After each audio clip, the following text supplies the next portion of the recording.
Albert Einstein once said, everybody's a genius, but if you judge a fish by its ability to climb a tree, it will live its whole life believing that it is stupid. Ladies and gentlemen of the jury, today on trial we have modern day schooling. Glad you could come. Not only does he make fish climb trees, but also makes them climb down and do a 10-mile run. Tell me, school, are you proud of the things you've done? Turning millions of people into robots, do you find that fun? Do you realize how many kids relate to that fish swimming upstream in class, never finding their gifts, thinking they are stupid, believing they are useless? Well, the time has come, no more excuses. I call school to the stand and accuse him of killing creativity, individuality, and being intellectually abusive. He's an ancient institution that has outlived his usage. So, Your Honor, this concludes my opening statement, and if I may present the evidence of my case, I will prove it. Proceed. Exhibit A. Here's a modern day phone. Recognize it? Here's a phone from 150 years ago. Big difference, right? Stay with me. Here's a car from today, and here's a car from 150 years ago. Big difference, right? Well, get this. Here's a classroom of today, and here's a class we used 150 years ago. Now, ain't that a shame? In literally more than a century, nothing has changed. Yet you claim to prepare students for the future? But with evidence like that, I must ask, do you prepare students for the future or the past? I did a background check on you and let the record show that you were made to train people to work in factories, which explains why you put students in straight rows, nice and neat, tell them sit still, raise your hand if you want to speak, give them a short break to eat, and for 8 hours a day tell them what to think. Oh, and make them compete to get an A. A letter which determines product quality, hence grade A of meat. I get it. Back then, times were different. We all have a past. I myself am no Gandhi. But today, we don't need to make robot zombies. The world has progressed. And now we need people who think creatively, innovatively, critically, independently, with the ability to connect. See, every scientist will tell you that no two brains are the same. And every parent with 2 or more children will confirm that claim.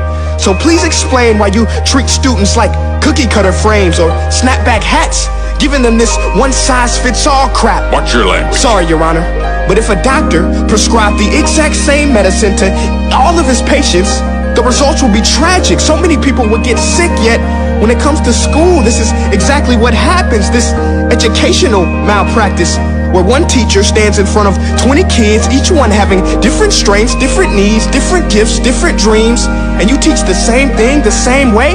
That's horrific. Ladies and gentlemen, the defendant should not be acquitted. This may be one of the worst criminal offenses ever to be committed. And let's mention the way you treat your employees. Objection. Overruled. I want to hear this. It's a shame. I mean, teachers have the most important job on the planet, yet they're underpaid? No wonder so many students are short-changed. Let's be honest, teachers should earn just as much as doctors, because a doctor can do heart surgery and save the life of a kid, but a great teacher can reach the heart of that kid and allow him to truly live. See, teachers are heroes that often get blamed, but they're not the problem. They work in a system without many options or rights. Curriculums are created by policymakers, most of which have never taught a day in their life.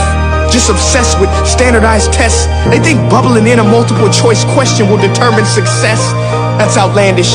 In fact, these tests are too cruel to be used and should be abandoned, but don't take my word for it.